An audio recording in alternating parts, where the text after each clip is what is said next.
What you doing? Ran out of space on my phone, so I'm deleting some stuff. Bye, singing dog. Bye, goal. I pronounce you. Bye, wedding ceremony. Stop. At Metro PCS, you get 2 free phones with twice as much memory. Really? Don't say bye to your memories. Switch to Metro PCS and get 2 free LG K20 Plus phones with 32 gigs when you switch 2 lines. Metro PCS. Wireless. Figure it out. Coverage not available in some areas. Sales tax not included in phone price. Excludes numbers on the T-Mobile network. See store for details and terms and conditions. Blog Talk Radio.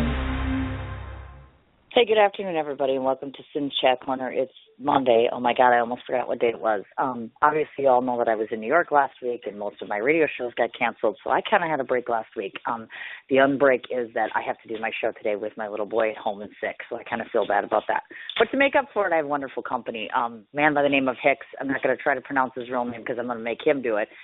Is coming on the show today. There's so many things about him that I want to talk about or talk with him about that I just want to get into it right away. And then I'll save the rest of my stuff maybe for the end of the show.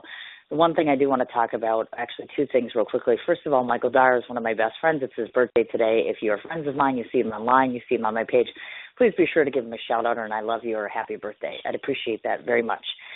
Second of all, just one more time saying thank you from the bottom of my heart.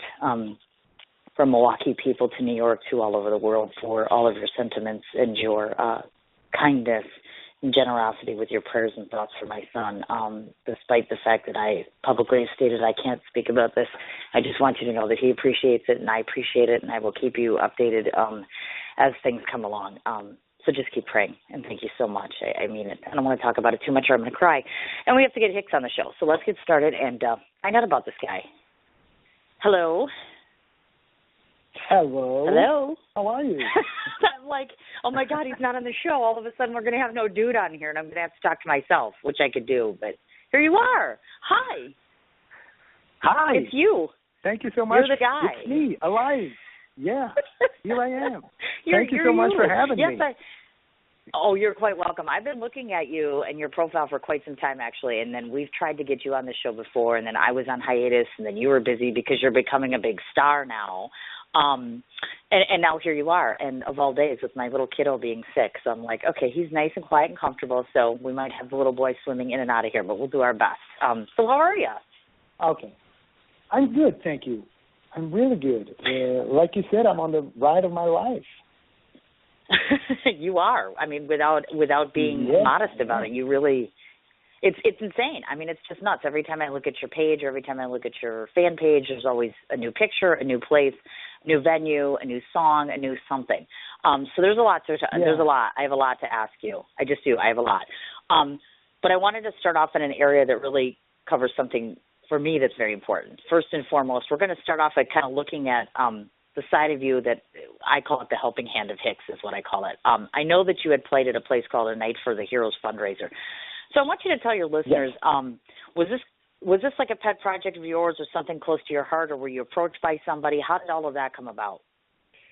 I was approached by Stephen Cochran. And Stephen Cochran is a country artist, and he used to be a Marine before he became a country artist. And he saw one of my shows when I played at the CMA Fest last year. Okay. And then after my show, he approached me and said, hey, dude, you got to be on my show because that was really cool. And I was so honored that I just couldn't say no. And I love what he's doing. So that was a no-brainer for me. It's just like, whoa, sign me up. I gotcha. Because sometimes I know people – Oh, okay. So you weren't. You know how sometimes it's okay. Sometimes musicians have certain things like you've got one that does things for cancer, one that does things for children and such. So I just didn't know if this meant something to you from a personal standpoint, or was it just okay? Hey, you know what? I'm going to do this as you mentioned because Stephen had approached you and such. Or do you even see yourself going into and helping some of the organizations that you currently support yourself? Yeah, I help an organization over here in Sweden. It's called IFA, and translated to English, it's Sports for Everybody, and it's for kids with Down syndrome and for handicapped kids. And this organization helps disabled kids to be able to do sports, be a part of the team, wonderful. It is, and feel the joy of playing soccer or handball, basketball, whatever.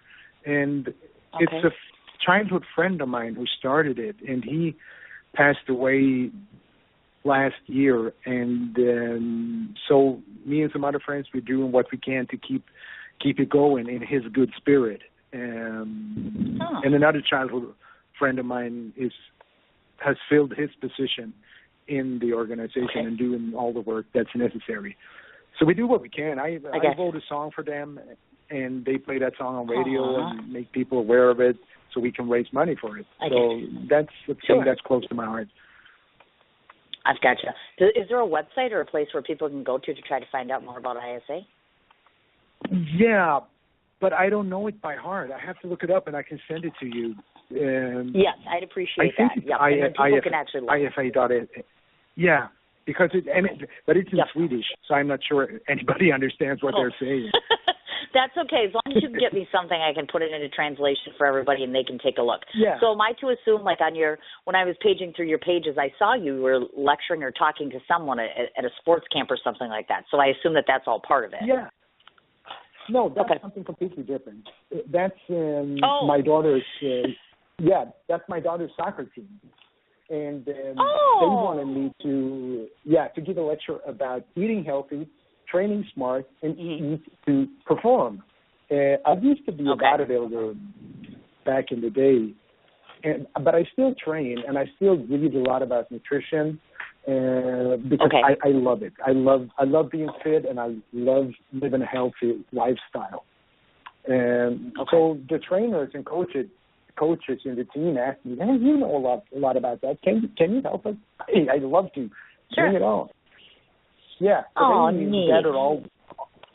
gather all the kids and the parents, and everybody could ask questions. And I talked about what happens when you eat protein, what happens when you eat carbohydrates, when you eat fat, and how do you eat to perform, and how do you eat to perform in school, not only on the soccer field. So how do you eat? What's the best breakfast to perform well in school so you can learn something, stay alert, and think that it's funny? Because, I mean, these are kids, they're 8 or 9. It's hard to sit still, and if you give them the wrong kind of food, that makes it even harder. They want to run around and just, So I talk a lot about that. That's something I like. Wonderful.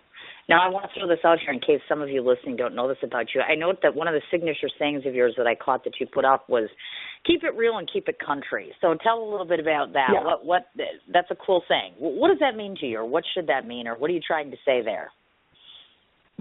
I'm trying to say that stay honest to who you are. And if you like apple juice, then like apple juice and be proud of it. If you like beer, be who you are. Don't try to be something you're not to fit the mold. And that's what I love about country. I think most of the country artists and country fans, they are just good people. They are who they are. They don't pretend to be something else that they're not. If you're a redneck, you're a redneck. And if you are a yuppie on Wall Street, you are that. But don't pretend to be anything else. So that's what it means to me. Keep it real, keep it country. Be honest. Be honest with your songwriting. Be honest who you are as a person. Be honest as an artist. That's what that means to me. I love that. Keeping it real. I'm a huge admirer and fan of people who like to keep it real, and I thought that's absolutely wonderful. Now, I know I didn't think of this question until just listening to you now, so I have to ask this, because I've listened to your music and I've seen your videos and such, so it always just blows my mind. So how do you manage to take the accent that I'm hearing on the phone right now while we're doing this show and completely hide it when you're singing? Because no one would ever know that you were from Sweden or had this thick accent unless they were talking to you. So how do you do that? No, I think it comes more natural when I sing. Than when I talk. Yeah, because it's accent. It's melody. When you listen to a different accent, if it's English or American or Australian, they have different melodies. And I think that's why it's easier to not to hide it, but it comes more natural when I sing. I understand. I got it. Yeah, I've seen that before with actors, too, like on television. You know they're from another place, but yet they sound different. It always amazes me. So kudos to you to be able to do that, because I don't think I could hide it. I'd probably sound very different, but no. Well, that's great. That's wonderful. I'm not trying to hide anything. It's just that's how it sounds when I sing. Yeah. So, yeah, but it's I amazing thought to me. 'cause, Definitely. Yeah, when I saw the TV show Nashville, and I didn't know that some of the actors came from England. So when I saw an interview with them, it was just like, oh, they're British. Didn't know that. So that was cool. It's amazing, isn't it, too? And you know what? I only discovered that, and it's funny you say that. I just asked Jonathan Jackson, who's from Nashville, onto the show, and then the other guy, Sam Padilio, is from Britain, and of course a couple of the other actors. So you're right on that as far as that goes. They're amazing. I mean, and they sing so well. And I thought of you last night because I'm like, you know what? You paralleled somebody that's on the show.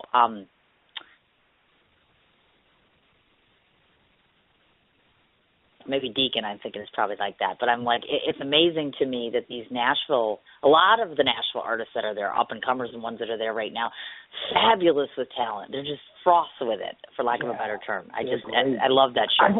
I love Nashville artists. I want to be on that show. I would be so really? good in that show. I would be a cool flavor. Look at the Swedish weird guy coming here. I mean, Michael Stover, are you listening? You need to get your client on Nashville. Get him on that show, because then I'd definitely be excited. Well, you know that, I know that we're mutual friends with Doug Briney. Now, Doug Briney has done scenes on that show. On Nashville. Oh, he has? And I'm a dear friend of mine yes. Ask him about which episodes he's on next time you talk to him, because he was on that show. My friend who used to own a bar here, there's a guy in Wisconsin by the name of Rich DeQuisto that I'm a friend with. He lives in Nashville now. He had some scenes on that show. So that's like when you go to Nashville, you could get your face on there. I don't know if you could get profiled or whatever, but they're always looking for extra people to go on the show. So seriously, if you're interested, ask Michael about it. He'd probably know. Another friend of mine, Pete Kennedy, he's an Irish country artist. He's been on that show. I think he was a private limo driver or something like that. Really? So, that's cool. Yeah. See, so now you know. And of course, I assume that you watched the show, obviously. So next time, like I said, hook up with Doug, ask him when he was on the show, because definitely it's neat. Okay, I want to switch gears a little bit, and I know you've heard this before. I've noticed that the critics, and you know this, you've talked about it before, critics condemn failure in their minds to be useful enough to succeed in terms of your particular career. So I want to ask you this. Is it your personal belief that an abundance of individuals in the industry kind of carry that same sentiment, meaning you have to be a certain age, you have to have a certain type of music, there's a criteria, a profile you need to have to succeed? Yeah, I think that when you pass 25, media thinks you're too old, especially in pop and rock. Really? And labels and stuff. They always look for young, new, fresh talent. And I can understand them if they want to build longevity for an artist, that they want, let's build this artist for 20 years. But these days they don't do that. I mean, it looks like they're just looking for one-hit wonders, and then the next one and the next one. And right. So, same thing with women in television or movies. I mean, when they pass a certain age, not that interested anymore. Yeah, you can play a grandma. Mm-hmm. So, I think that's a shame that we are so hung up on age. Because except for the fact that you're a little older, right? I'm not going to ask you your age unless you want to disclose it, because obviously you're a little older. Yes, I am. I am a little older. I'm 52. Wow. So really? That's kind of late for starting a career. But I don't care. Right. I mean, nobody can tell me what I should do. It's my life. It's my dream, and I don't care if what the media says or what the music industry says and thinks about it, because I don't write music for that. Right. I write music for country music fans, and I write music that I like, that I want to hear. Right. Right. If somebody else likes that, cool. I am so happy that they do. But if they don't, well, still I like it. So then I can play it for myself in my car. It's just like, this is a great song. Oh, no, definitely. And, when I'm sitting here and I'm thinking to myself, okay, you'd be the perfect person to address this question to. So if you have people that are listening today that are first either hearing about you, or they might even be an aspiring artist of sorts and say to themselves, okay, I'm 40 years old or I'm this age and I don't think I should. How did you rise above all of that criticism and say to yourself, I'm still going to do it? Or is there a way, or you could advise someone who's listening in not to give up even in the face of adversity? Well, the thing is that if it's in your heart and if it is what you want to do, who else has the right to say that you shouldn't do it or whatever? Nobody has that right. And we should never give them that right because we do that a lot. But, they told me that I shouldn't do that. Yes, and do you really want to do it, or do you use that as an excuse not to? Because following a dream could be scary. It can hurt because there will be bumps in the road, and there are going to be uphill climbs, and but it doesn't matter because if it is what's in our heart and what we really want to do, it's worth it. I agree 150%. Don't listen to naysayers, don't listen to haters, and don't use them as an excuse not to follow your dream. Just do it no matter what, because life gets so much better, and it gets so much more fun to be on a crazy journey, even if it doesn't lead you to some sort of success or whatever, because then at least we are doing what we want to do. And I mean, just doing that, write a song, go to the studio, record it, that is a lot of fun. I would agree with you. And, of course, chasing dreams is, I say this to people all the time, you're not living unless you have passion for everything in your life. You need to have a passion for what you do, who you're with, your children, your occupation, your friends, everything. So you go right along that path. And I think it's amazing that you're doing that, and you're just saying, you know what, I'm going to do what I want to do even at my age. But I'm not going to lie to you, and I know that you've heard this before. And we'll get into this other subject later, but I want to tell you this. I'm sure that you're not oblivious to the fact that, you get a guy who's in good shape, who's sitting on a motorcycle, who's not bad looking. Now, you have to know that you're going to get a draw from that. I mean, did that occur to you when you got into it? Like, okay, even though there's this age thing, prosthetically, so to speak, I'll be appealing to people, or did that just never cross your mind? No, for me, it's all about the music. Because music, I have something to say. Even if I don't come with a political message or anything, but I have something to say that is important for me, and I think that's number one. And if somebody likes the way I look, well, thank you very much. I mean, it helps. Of course, it does. I mean, I'm not going to lie, but it's not the reason why I'm doing it. It's the reason is my love for music and my passion for music. And go out and play in front of thousands of people and just crank it up to 11 and say, here we go. I love that. It doesn't get any better. And that's Well, that's just it, obviously, and you have the perfect attitude about it, because sometimes I know when people get into the profession, they become very hung up on themselves. They get an arrogance and an ego about them, and then they start to become kind of larger than life. And you're very grounded, and that's one of the things that intrigued me about wanting to have you on the show. And I'm the first one to say this. Again, Michael Stover, if you're listening, he brings me the best, and I mean the best people for me to interview and to get to know and to work with, and I'm always just over and amazed by this. So he speaks highly of you. I've heard very good things.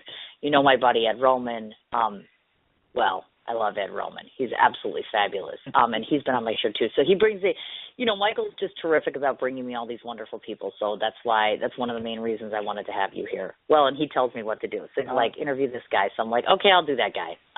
Okay, but no, I'm going to make you say your name now, because I've been wondering all morning, how does this guy say his name? Because I'm like, I'm not going to embarrass myself. So how do you actually pronounce your real name? And also, tell us how you went from being that to being Hicks.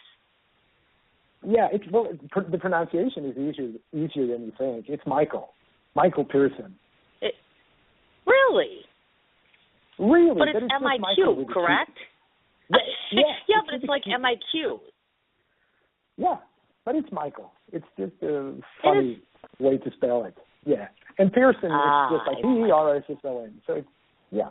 So it's, Michael Pearson. Okay, well, that's a lot easier. Yeah, okay, but everybody everybody calls you Hicks. So I'm like, okay, is that a stage name you came up with, the manager came up with, or how does that come about?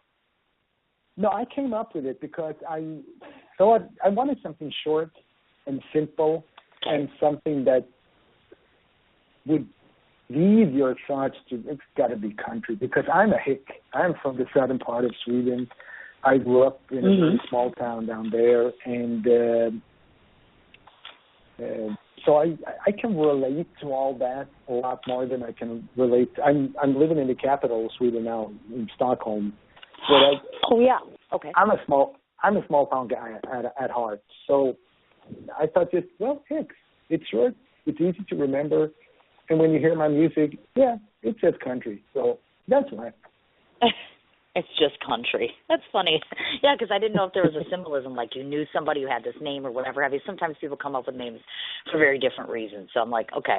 But since you brought up Stockholm, Sweden, we'll do way backtracking here. 12 was kind of the turning the page for yourself. You stem from Stockholm, Sweden, of course. You kind of hankered down at that early age and decided that you wanted to do playing and, of course, songwriting and such. Talk a little bit about the first time that you've performed, or the first time that you wrote a song in the beginning, and what you learned at that particular age that you took with you to the point where you are right now. Because when you're very young, obviously you're first starting out, you're learning things. And 12 is young, it's hard to kind of get yourself grounded and established. So kind of take us all the way back to a young you and talk a little bit about how you were at that point in time and what you learned. Well, it actually started when I was 2 years old, according to Ma. And I was using my grandpa's big shoehorn as an air guitar. And I stood there in my diapers playing guitar on his shoehorn and singing along to Jim Reeves and Johnny Cash and all those old country guys, because Ma and my grandpa, they are big country music fans. So everybody said, well, he's going to be a musician. And they were right. So I picked up a guitar and started playing, and then I started playing bass. And then when I was 12, I was asked by a pretty famous band in my hometown if I wanted to play with them. And yeah, sure. And then I all of a sudden played on the stage, and somebody paid me to do it, and I was in heaven. It's just like, wow, somebody's paying me to do this. Woohoo! So from the first time I walked out on stage, I just knew that this is what I want to do with the rest of my life. Mm-hmm. And I loved it so much that I forgot to be nervous. Because everybody asked me, that's a good way to put it.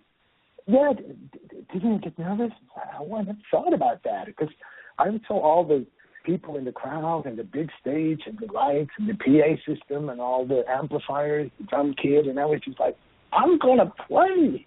So, and I still feel the same. Not much has changed with that feeling.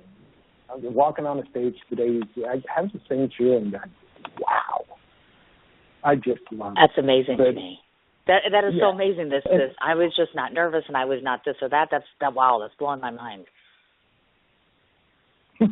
Well, that's how I feel about it. That's impressive, man. I'll tell you.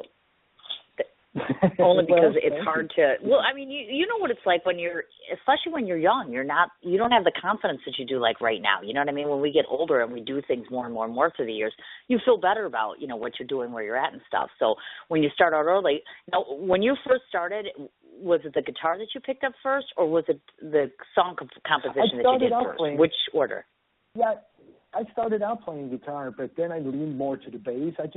I don't know why. I just like playing bass and keeping the groove, because I love music that grooves.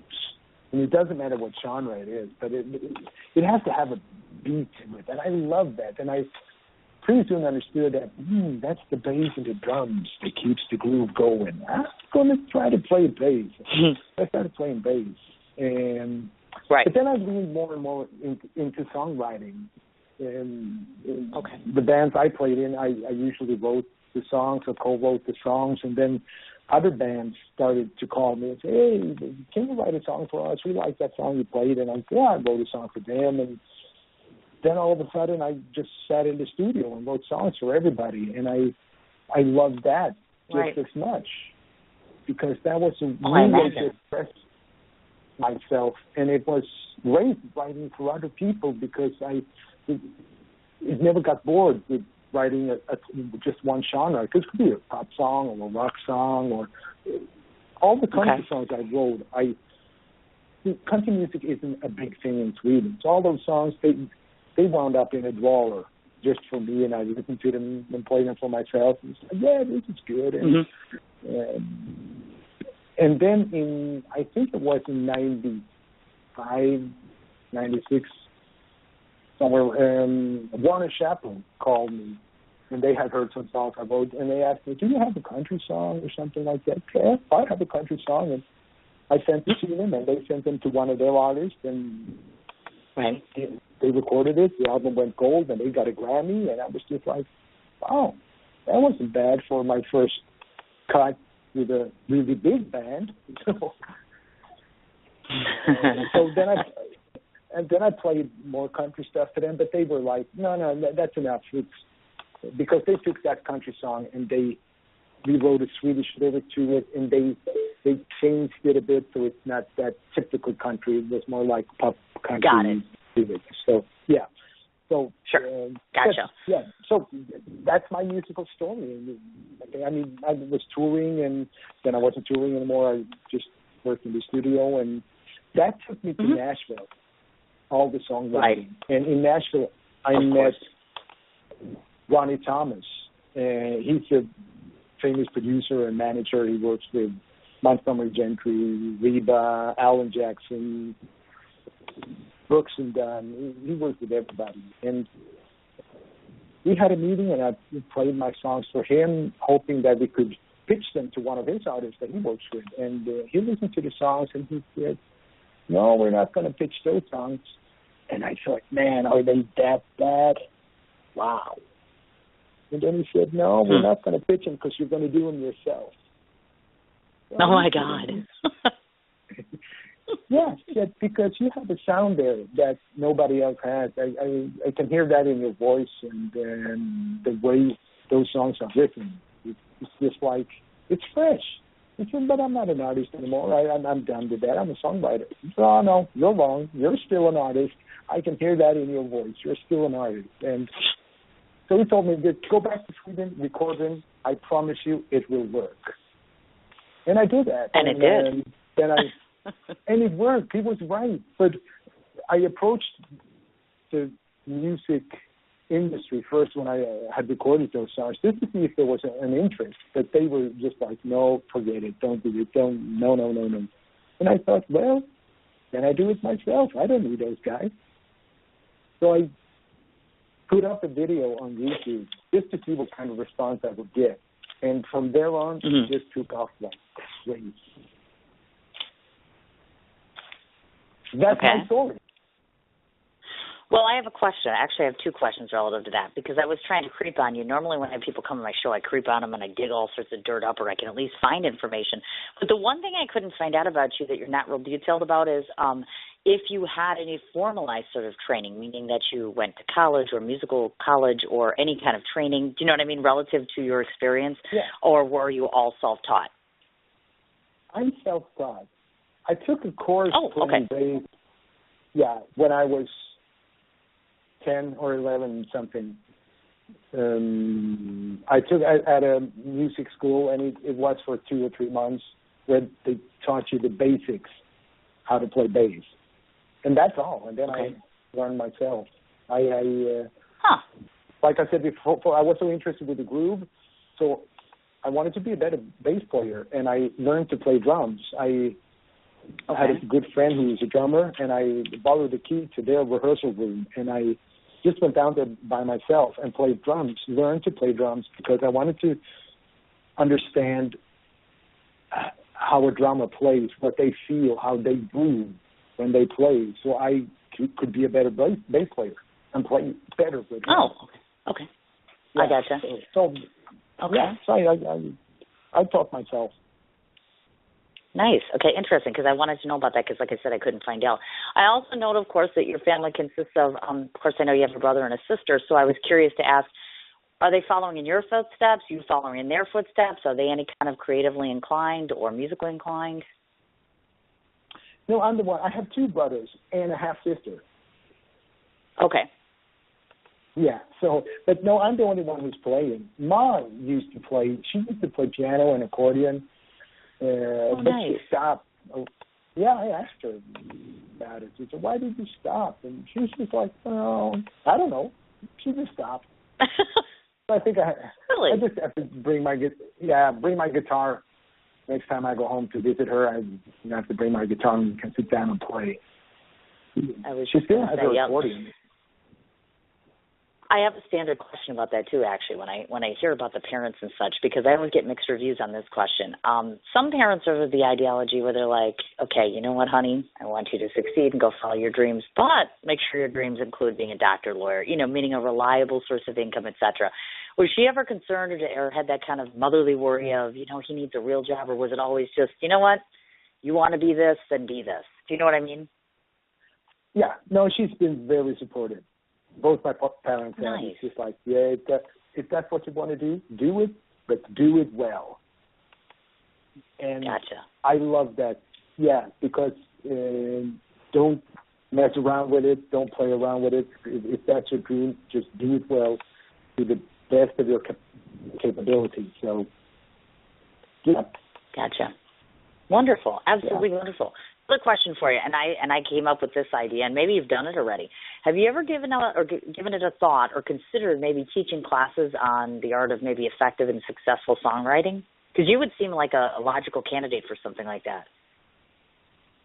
I have been thinking about it, and a very good friend of mine, has a music school in my hometown.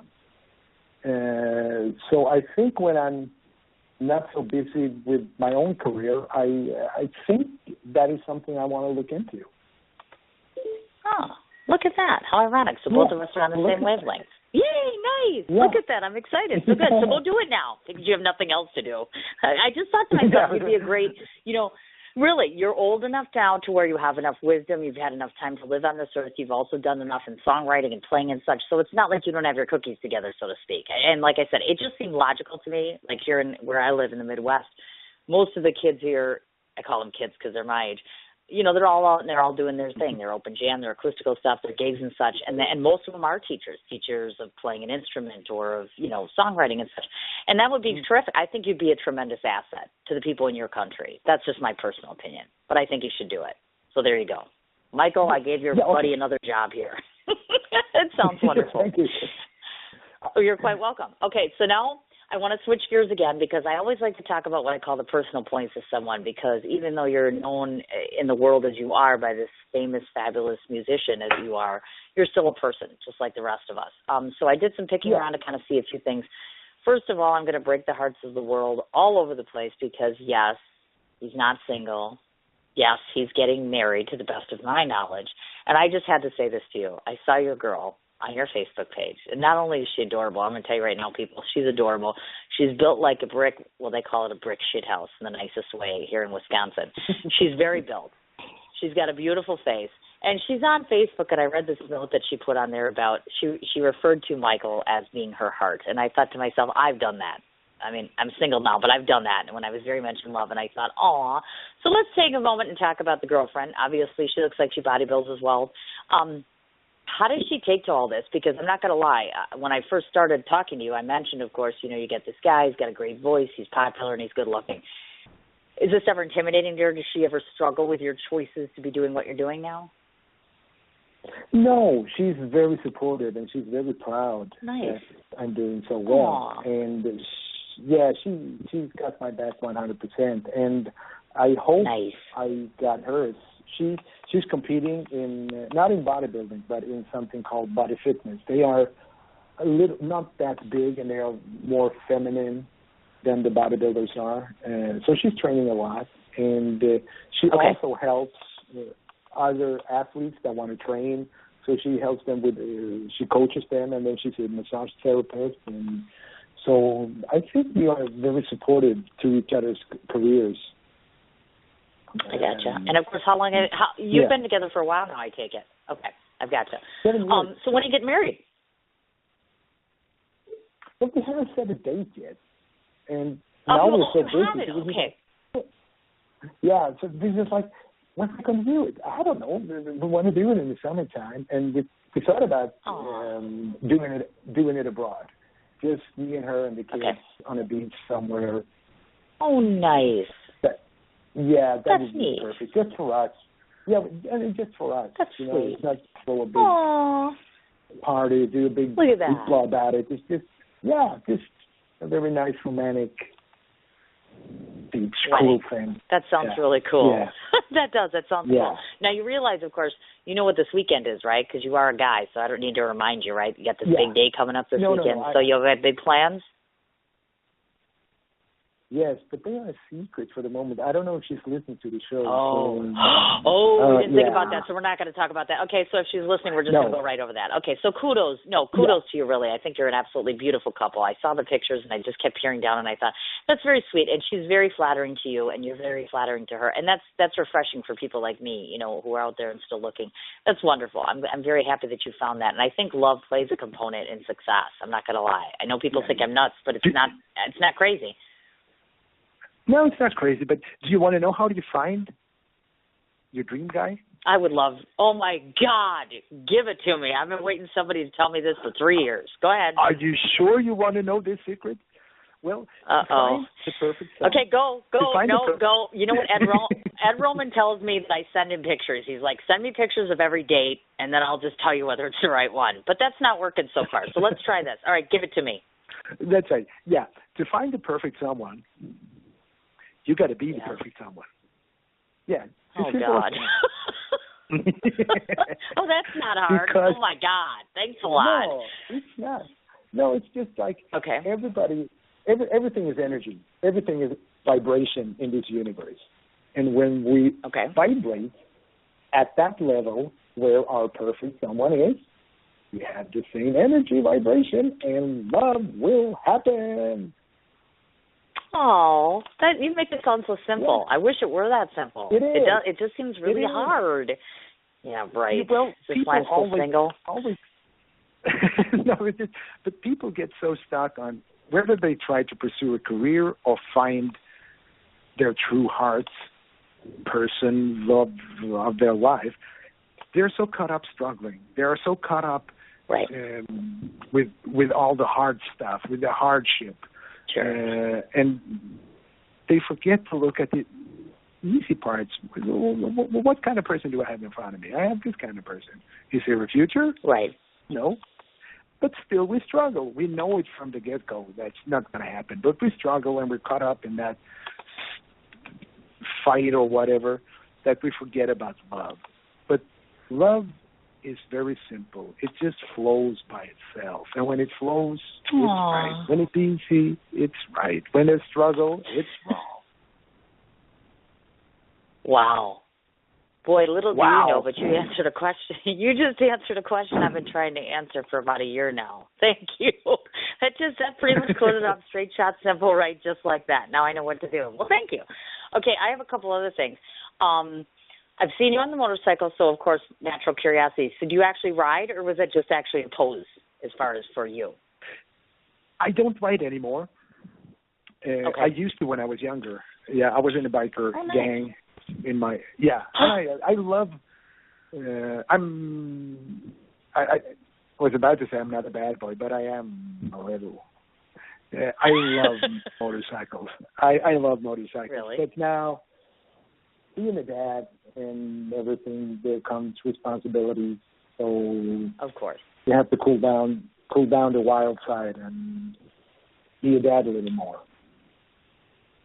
I would agree as far as that goes. But I have to ask because you're in Sweden, so you're in another country. So I don't know if you've heard of the show Sons of Anarchy, motorcycle club show. Do you get that there? Oh yeah, we have that. Oh, you do. Yeah.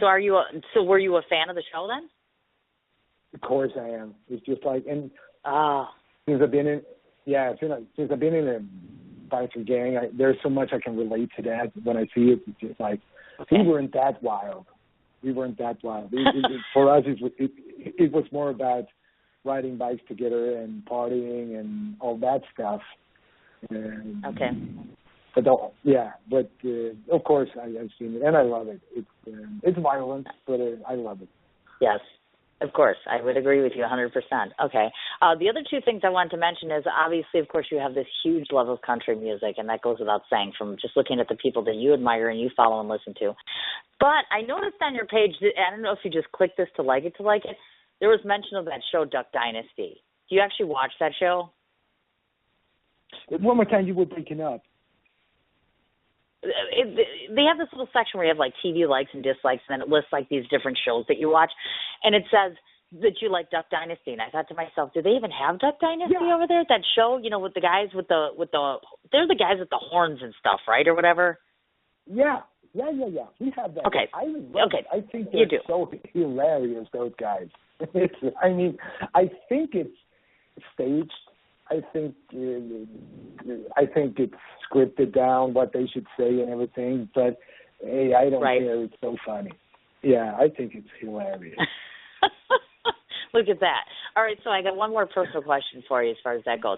Now, obviously, of course, you mentioned children and such, and so I wasn't quite sure if you wanted to tell us a little bit about your kids. But moreover, have you influenced them, or have they been influenced by watching you to make music a priority in their own lives? Well, they don't care so much about that. What I do when it comes to music, they like some of the songs. Some of the other songs, it's just like, no, that one wasn't that good. Okay. And they are so caught up with their own lives. They play soccer, both of them, and they are great. Okay. They play in great teams. They win tournaments, and they are best players. And so they are so caught up with their own success they have with playing soccer and being in school and everything. I gotcha. But so you're like Dad. You're just Dad. Yeah, to them I am. And there's nothing cool about me at all. I'm annoyed. Not to them. I am annoyed. You're just you. Sometimes. They think, could you be quiet? Oh, my God, how funny. Yeah, it is. And I think that's the way it should be. I mean, I don't think they should run around and be impressed by me. Not at all. Right. That would be would be so wrong. But sometimes it hits them sometimes when they hear the song on radio or when they see me in paper or magazine or whatever. Of course. Oh, well, you're famous. Are you famous in China? Well, I don't know. They play my songs in China, and I've been on the charts in China, but I don't know if I'm famous. I don't know if I go to China and anybody would recognize me. I don't know. I've never been there. So. Right. Sure. So, of course. I understand completely. Nothing other than that. But, and then I try to inspire them to do their own thing. That if you love soccer, like my parents told me, do it and do it well. Do it.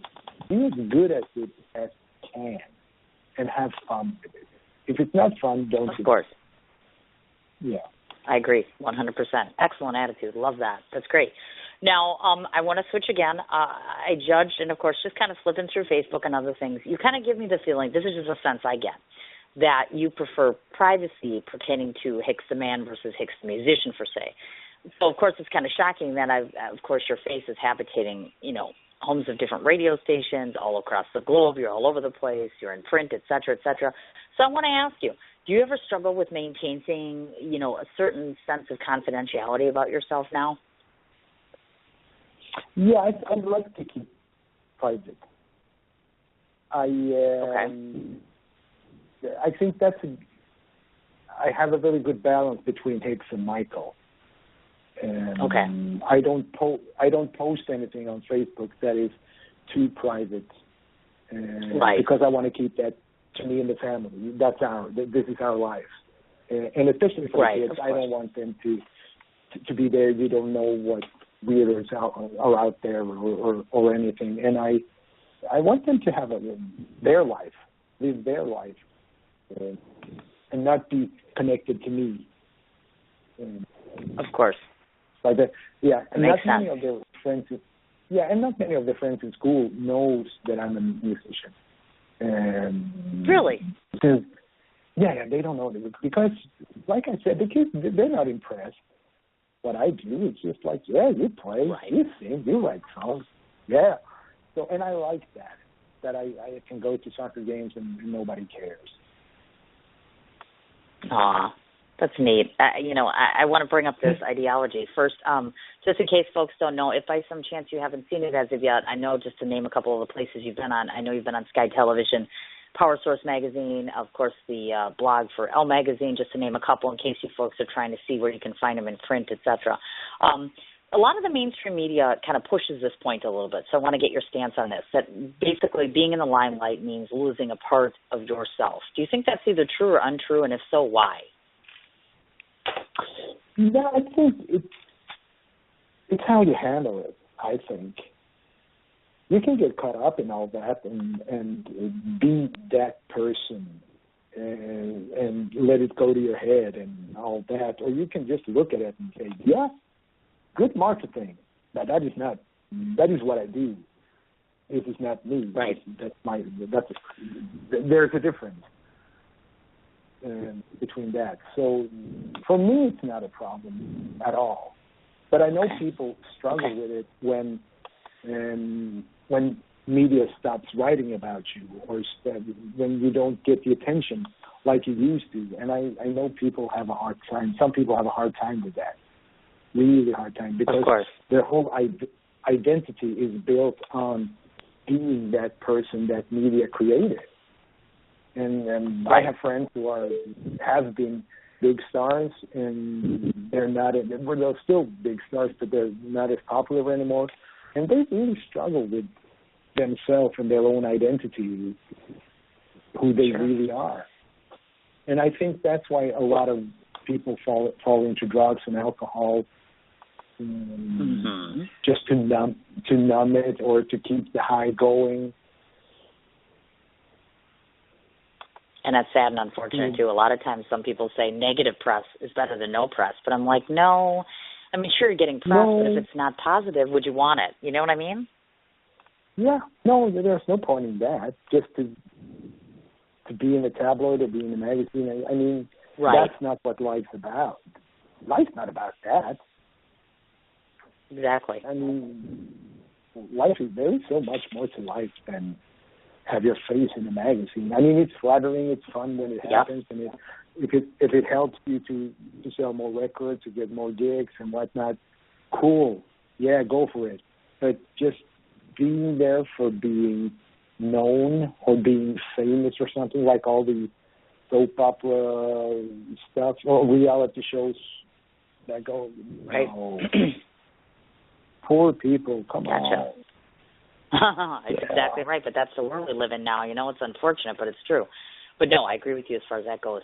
Let's talk a little bit about, and these are exciting events. I just want to name some of them that I know that you've participated in. I know that you performed at the CMA Global Show, at the CMR Nashville's international shows on Broadway, and, of course, the British CMAs. So maybe kind of tell us your tale of the either the jitters or the jubilation that comes in performing to such a mass market, because obviously this isn't going to a small gig. This is not, taping a video. This is big time, the British CMAs and all these things.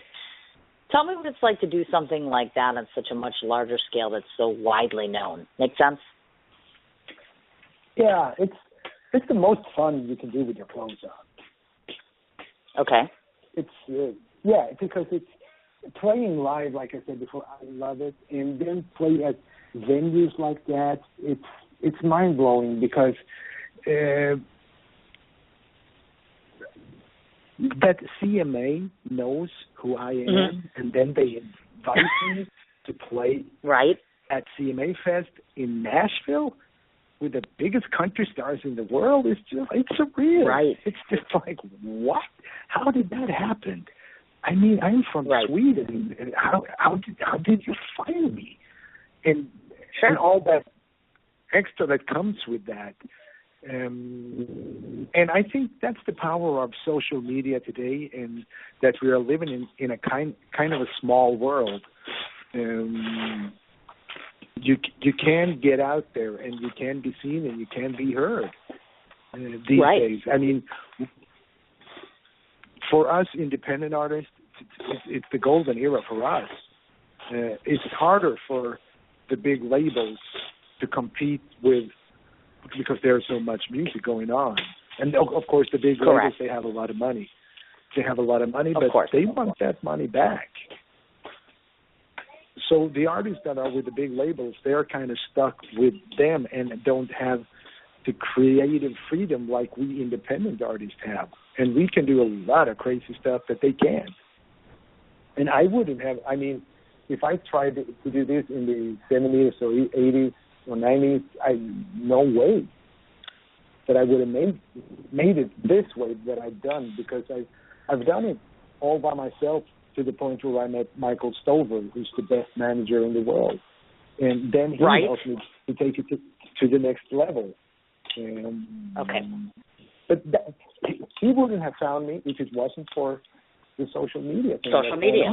So social media helps a lot. Yeah, and that you can do a lot yourself today with MP3s. You can send it to all the radio DJs. I've been so fortunate that radio DJs started to mail me that they wanted my songs, and they started to play it, and then more radio stations wanted to play it, and it just grew from there. Right, of course, definitely. So that's just a great thing.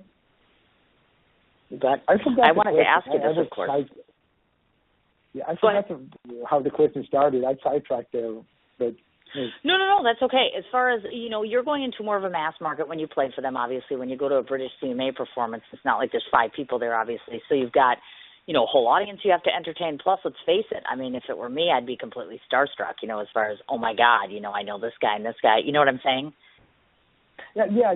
Well, I don't get starstruck because, like you said, we are just people, and this is just what we do. Exactly. There's nothing special. Exactly. There's nothing more special about people who play music, or lawyers or politicians or whatnot. We're just people, everybody, and we just happen to be good at doing this. And how cute is that? We're just people. Yeah, but we are, and I understand that you can get impressed and idolize people. So, but don't forget that it's just people. And with all the flaws and everything, there's nothing special there. It's nothing magical about musicians or anything. It's just people who happen to be very good musicians. Well, I would have to disagree with you on one point there, because you are special. You do something that most of us cannot do. You do know that, right? No, everybody can do what I do. Nobody can walk up on a stage like you and present yourself the way you are. Do you know what I'm saying? I mean, you have a uniqueness about yourself. They can really? If they want to, but yeah, I think so. I mean, if I can do it, anybody else can do it. But you're special. If I can, if I can do it, then it's proven that somebody can do it. If somebody can do it, anybody else can. Sure. It would be. I get it. If I would sit up in air, float, levitate for an hour, that would be special.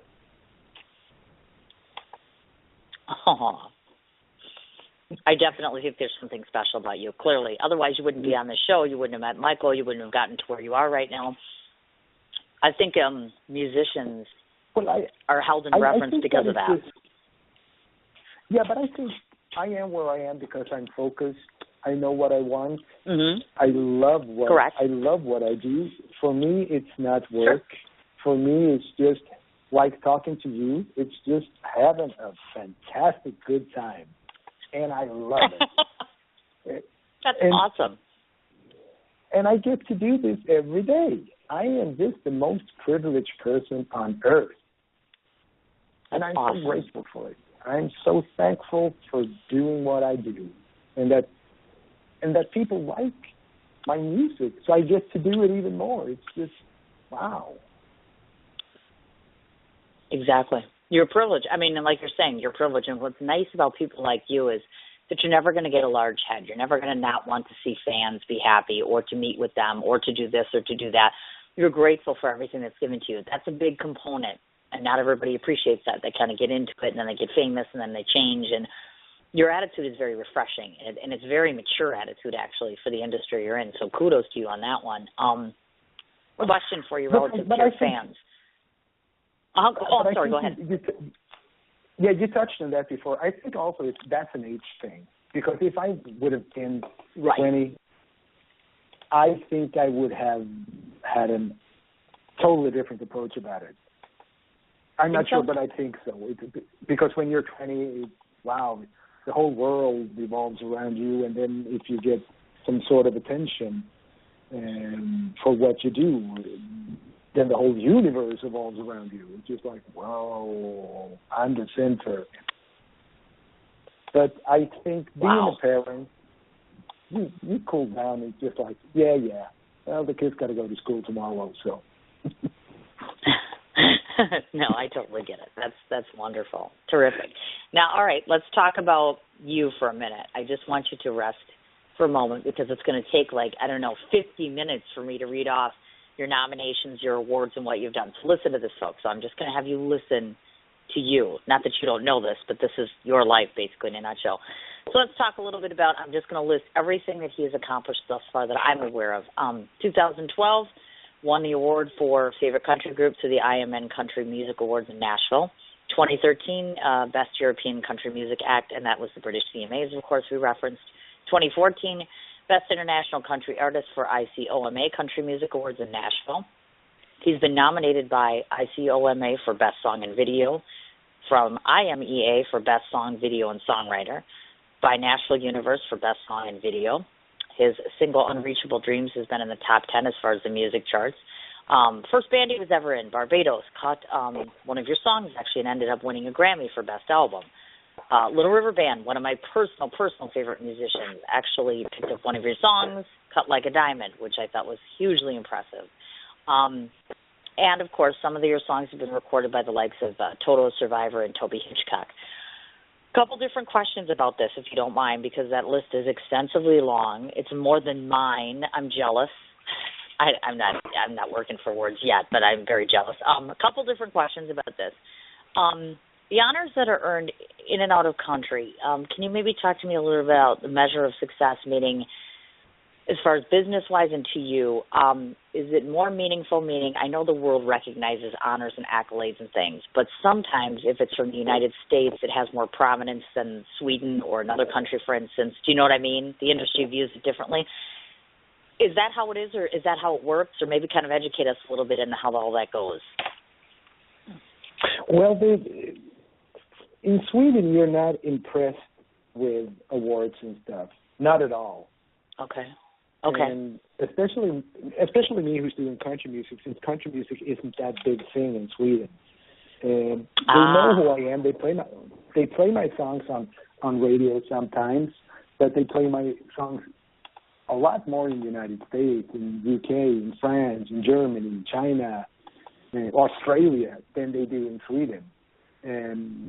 Because we don't have that relationship with country music yet. It's starting to grow.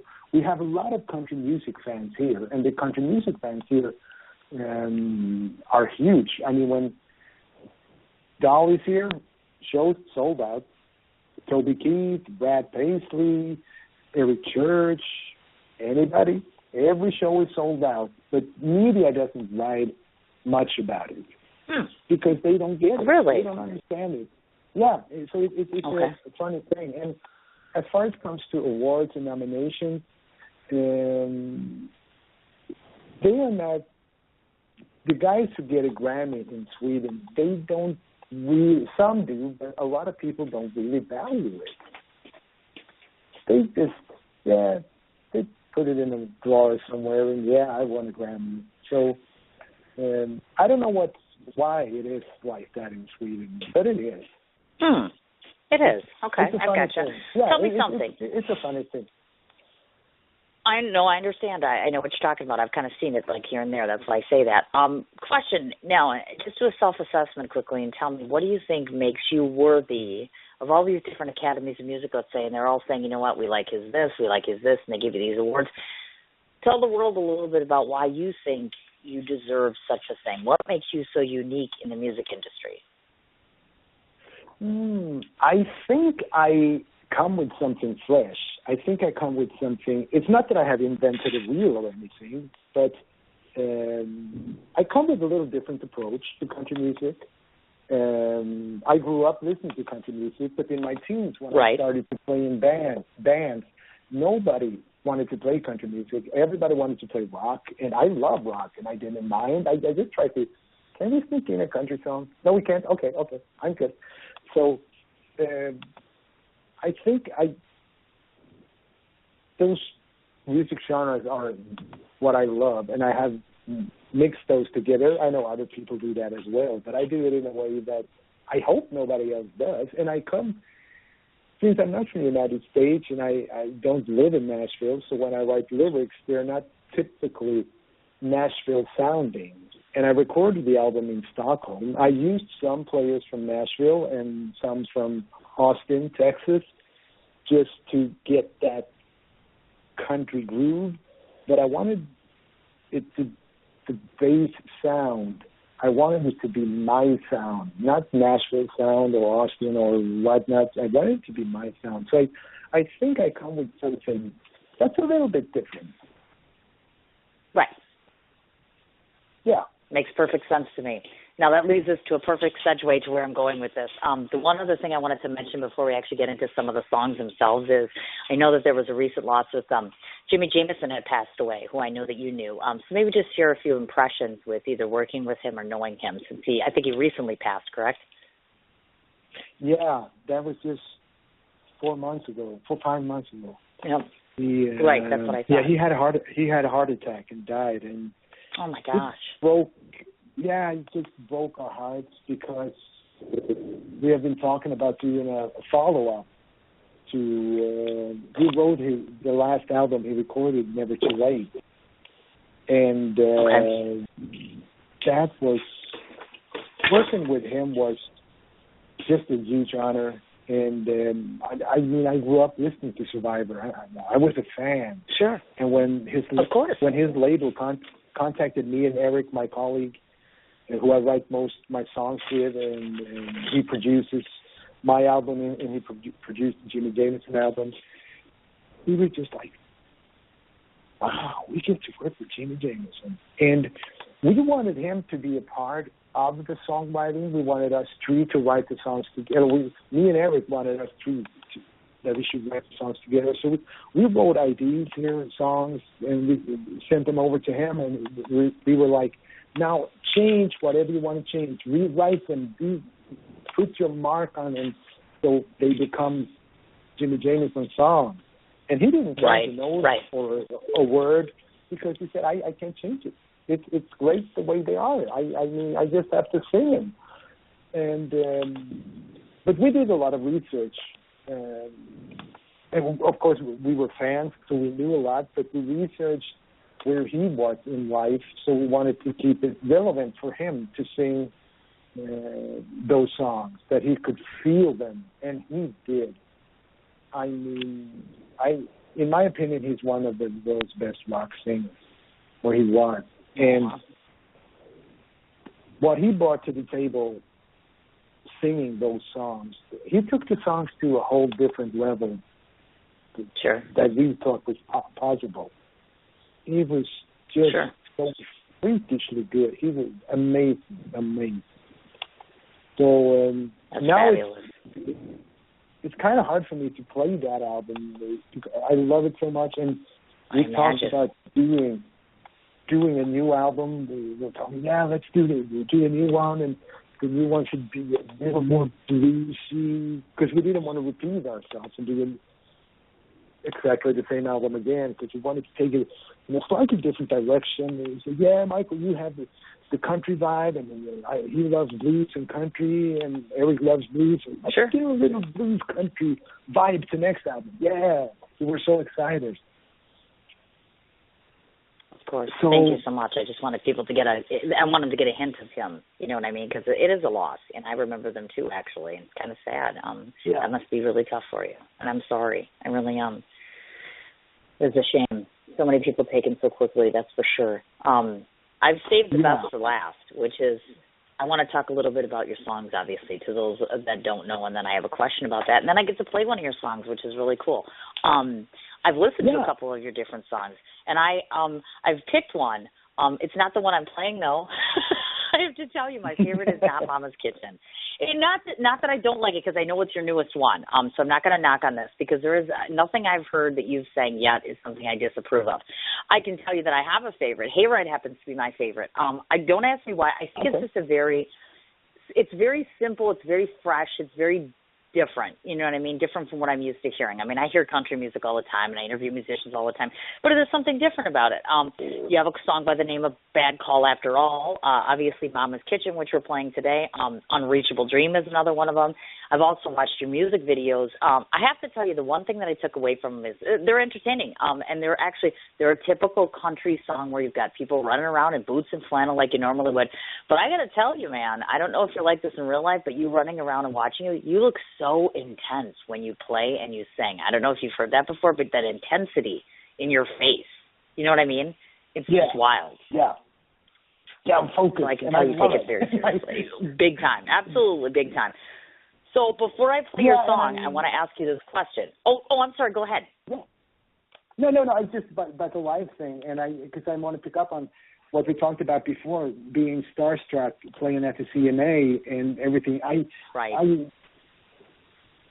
Like I said, I love it so much that I don't care who's there. I just want to go out there and perform and do it as good as I can.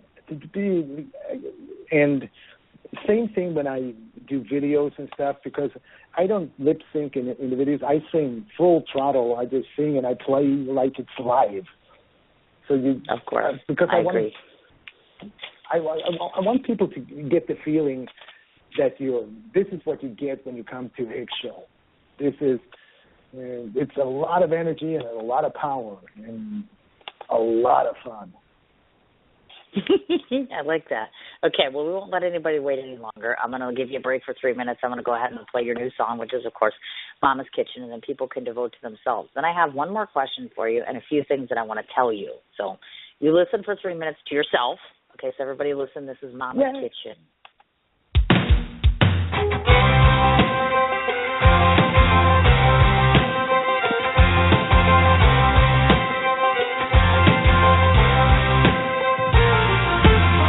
Down home, deep southern, from the 6 million of butters, modern cowboys riding round this world. Hard hats, blue collar, just trying to make a dollar. In different corners, different fields. No matter what we do, no matter where we go, there's a place you never outgrow. We always come back to Mama's Kitchen, swapping lines, laughing, bitching, catching up what goes on in our lives. Plenty of love in Mama's Kitchen, cold beers and deep fried chicken, southern food for body, heart, soul, and mind. In Mama's Kitchen. Matt Moon, the long arm, didn't like his kind of rough charm. Can't go back to London in a while. Me and Day in Paris drank some shit and felt fantastic. Sold the Eiffel Tower for $100. Some places, stunts we've pulled, some places, things we've seen. But there's nothing like a home-cooked meal. We always come back to Mama's Kitchen, swapping lines, laughing, bitching, catching up what goes on in our lives. Plenty of love in Mama's Kitchen, cold beers and deep fried chicken, southern food for body, heart, soul, and mind. In Mama's Kitchen.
Isn't that wild listening to yourself? I always get a kick of that when I listen to my own. I really listen to myself on the radio, and I'm like, really, that's me? So that must be kind of wild. I have to tell you, it's a good song. I'm not saying that it's not. It's just not my favorite, but I still love it, and I would definitely want to see you play it in person. Now, before I go through a couple quick business things here, are you penciled in, or are you considering, or will you be doing in-state gigs, et cetera? Will we be expecting to see you here in the country?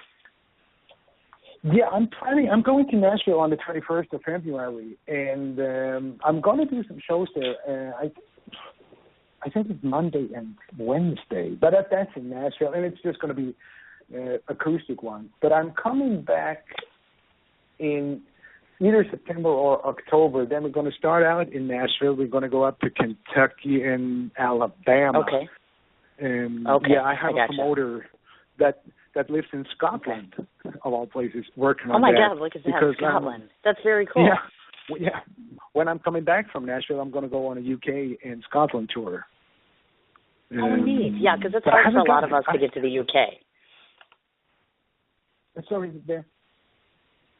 No, that's okay. It's just difficult for some of us, like, for instance, those in the States, to get to see you. So that's why I'm like, well, let's see if he's going to be anywhere in there. Or will there be, like I was going to say, I'm going to go through a rundown here and tell everybody how they can find you on social media. So I want you to first off tell me if I've got everything. So just give me a second here.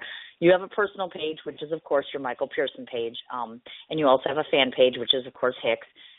You're on MySpace, YouTube, iTunes, ReverbNation. You're on Twitter, which is @HicksCountry. allmusic.com and www.hickscountry.com is your website. Any other place that people can find you out there? No, it's them. Meaning in social media? I have right now. Yeah, that's all the social media I have. Twitter, Facebook, and because it's enough. I mean, there's Instagram and there's so much. I can't keep track of everything. Oh, you betcha. And then now, as far as those dates you were talking about from acoustical speaking, or like your in-town dates, meaning in the United States, will those be posted up on the Hicks Country website? Yes. As soon as I know the dates and the venues.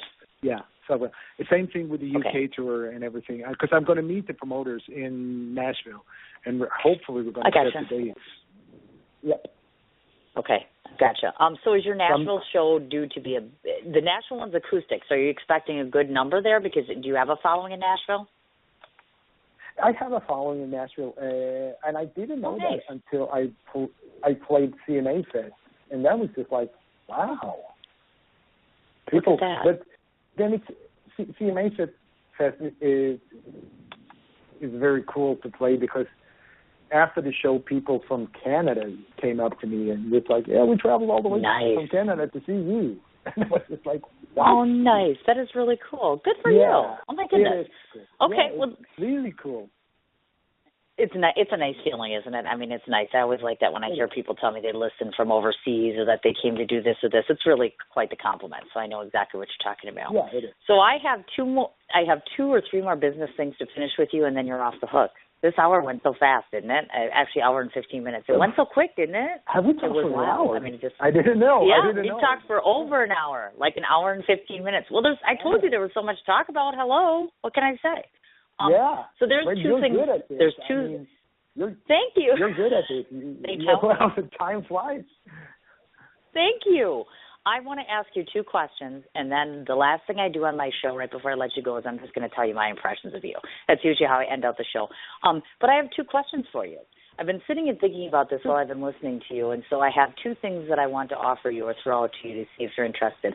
I know we talked about the motorcycle thing, and you used to be involved in that. What you don't know about me is I just started casting I'm going to be shooting a documentary of all-female bikers, as a matter of fact. One of my radio shows is all biker relatives. It's all Sons of Anarchy. I do a whole radio show devoted to that, any biker entities. I'm going to start shooting a film for all female bikers in 3 different states. So I thought I might throw out the idea to you, sir, if you'd consider maybe wanting to contribute or composing something to be added into the documentary. Yeah, I would love to.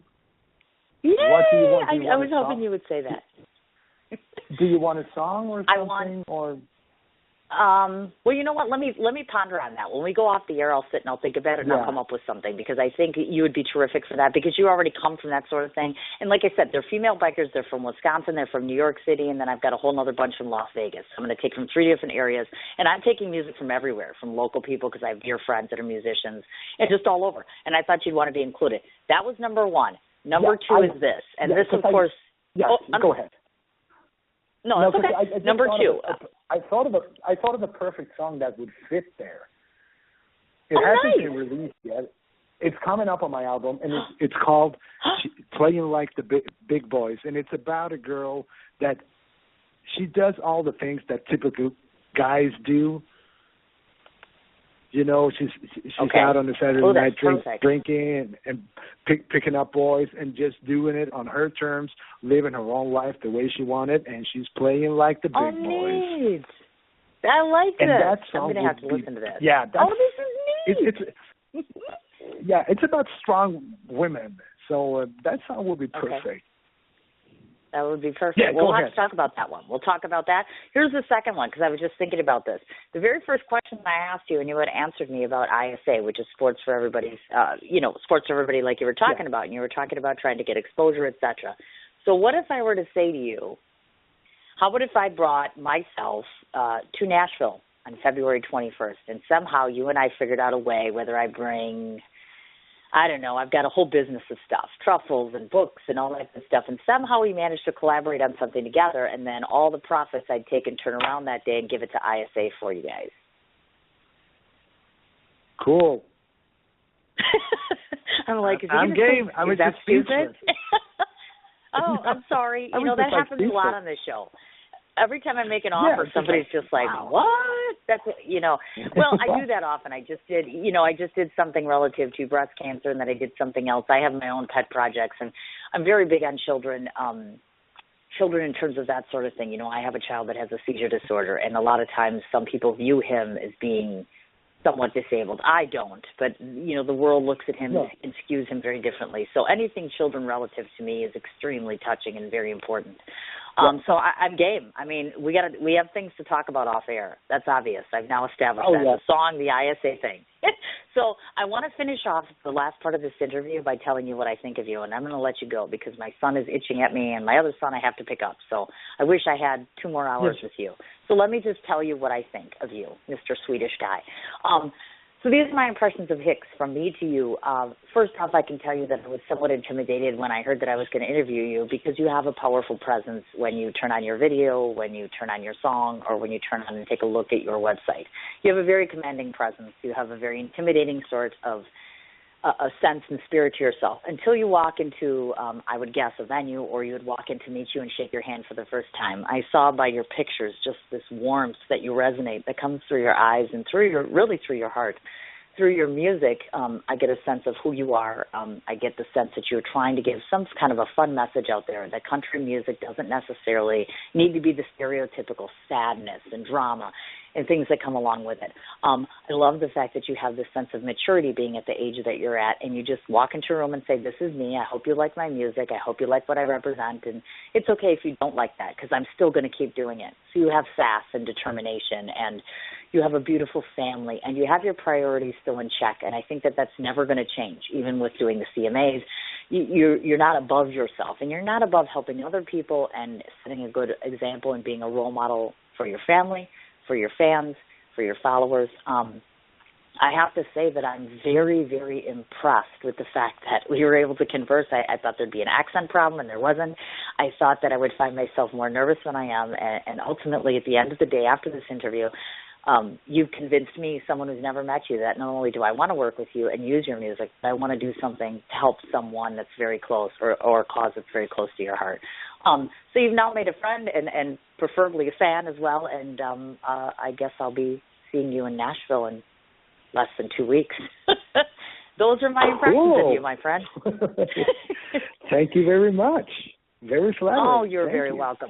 Definitely. But it's very honest, it's very truthful, and I never lie about how I think about that. And like I said, Michael always brings in the best. So, yes, kudos to you. Thank you so much again, Michael Stover, for uniting the two of us and getting us on air together. I want to say to you, Michael, thank you so much for all of this time. Later on this afternoon when about an hour or two. This is an archived episode, so if you want to let everybody know, your fans and followers, they can go back and listen to this all year round because then it'll become archived. So anybody can listen to this. Cool. And I will Facebook message you, hours later once my kids are settled, and then we can talk about the song, we can talk about the event, kind of get things together, as far as that goes. And now you're officially off the hook, so now you can go do whatever you want to do this afternoon now that you're done with me. Well, it's 9 o'clock here at night, so I'm going to put the kids to bed. Oh, God, I'm sorry. I didn't know that I was keeping you from your children. Oh, no, I'm sorry.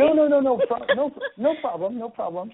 They're with the mom. I understand. And having a good time. So that's awesome. That's wonderful. Good deal. Yeah. Well, good. I'm glad that we were able to accommodate this. And like I said, just check for my message, and I look forward to talking to you and get this together.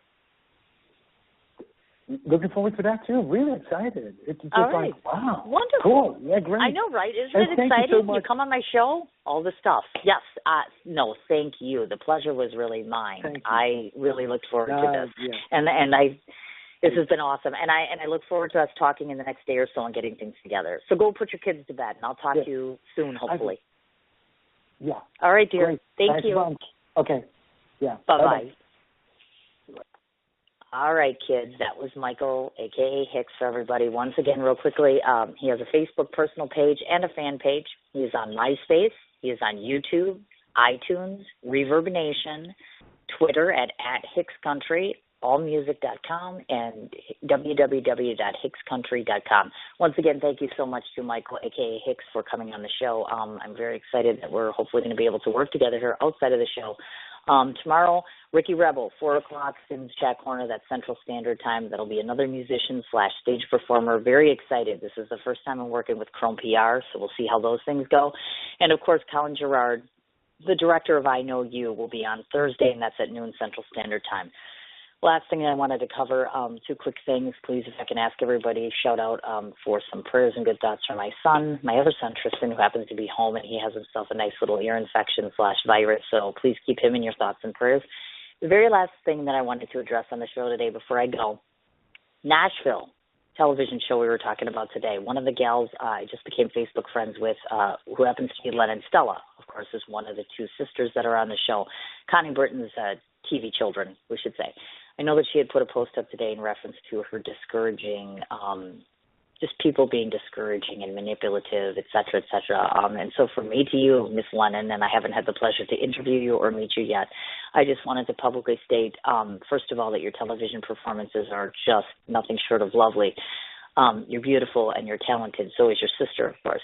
You stand next to such great actors, and you hold your own, and you establish your own identity on screen. You've established that as well off screen.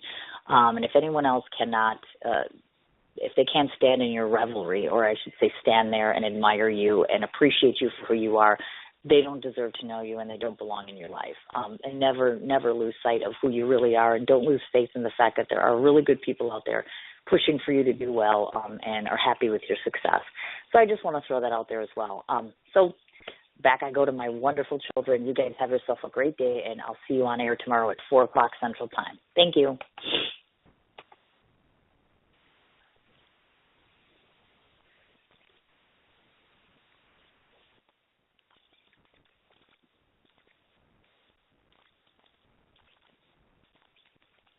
What you doing? Ran out of space on my phone, so I'm deleting some stuff. By singing dog. By goal. I pronounce you. By wedding ceremony. Stop. At Metro PCS, you get 2 free phones with twice as much memory. Really? Don't say bye to your memories. Switch to Metro PCS and get 2 free LG K20 Plus phones with 32 gigs when you switch 2 lines. Metro PCS. Wireless. Figured out. Coverage not available in some areas. Sales tax not included in phone price. Excludes numbers on the T-Mobile network. See store for details and terms and conditions. What you doing? Ran out of space on my phone, so I'm deleting some stuff. By singing dog. By goal. I pronounce you. By wedding ceremony. Stop. At Metro PCS, you get 2 free phones with twice as much memory. Really? Don't say bye to your memories. Switch to Metro PCS and get 2 free LG K20 Plus phones with 32 gigs when you switch 2 lines. Metro PCS. Wireless. Figured out. Coverage not available in some areas. Sales tax not included in phone price. Excludes numbers on the T-Mobile network. See store for details and terms and conditions.